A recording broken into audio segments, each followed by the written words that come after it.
z Minska Areny 10. hrací deň priniesie do veda až 6 zápasov.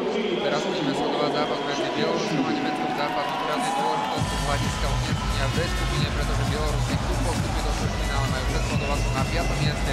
Nemci sú 5 bodmi.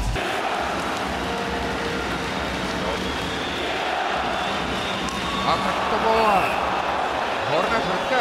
Nie, to bol gól.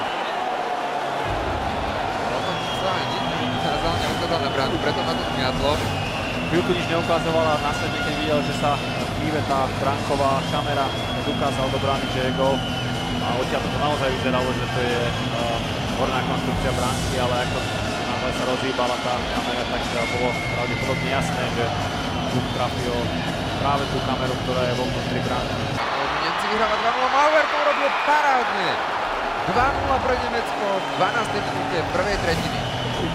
Ten prvý náhodný gól Nemcov neskutočne povzbudil, pretože dlhé sekundy trávili v útočnom pásme, točili kolotoč v útočnom pásme. Bielorusi sa nevedeli na dlhé minúty, sekundy dostať z pásma. Nakoniec prišla táto akcia, Mauer to urobil parádne. Ešte začiatok tej akcie a teraz... Napokon to bol Barta, oni si vymenili práve s Mauerom. Áno, nakoniec Barta, dvaja praváci. Výborný pohyb, naznačil strelu, ešte potiahol do forehandu a tým zmiatol Kovala aj obrancu.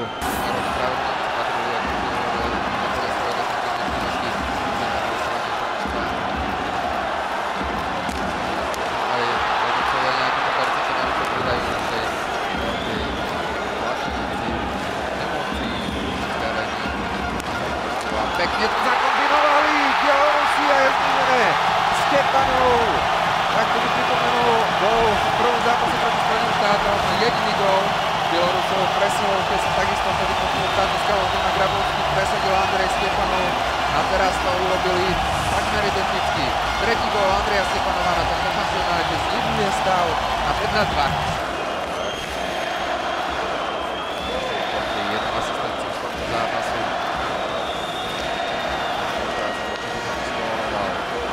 Barta strela od tretí a rytne sa bola Brownovi a druhý útok na protiútok. Ugarov, Stepanov, Ugarová dorážka je vyrovnané 2-2. Minská Arena praska vo švíkoch, praskajú múry, vybuchla do víťazného pokrytu. Belarus sa hnalo Minská Arenou a napokon sa konečne dočkali vyrovnávajúceho gólu.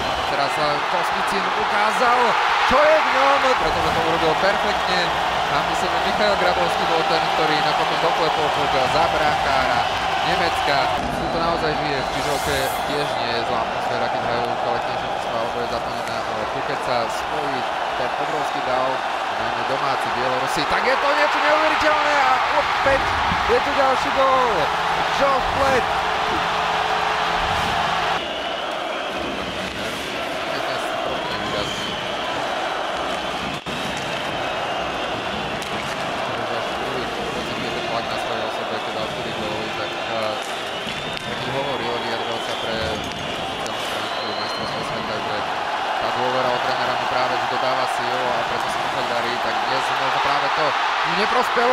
Neprospelo to ani Nemcom, pretože Oppenheimer išiel strieľať namiesto toho, aby pomáhal svojej obrane a to využil Michail Grabovský na druhý gól v tomto zápase. Bielorusi dolali Nemecko 5-2 a sú veľmi blízko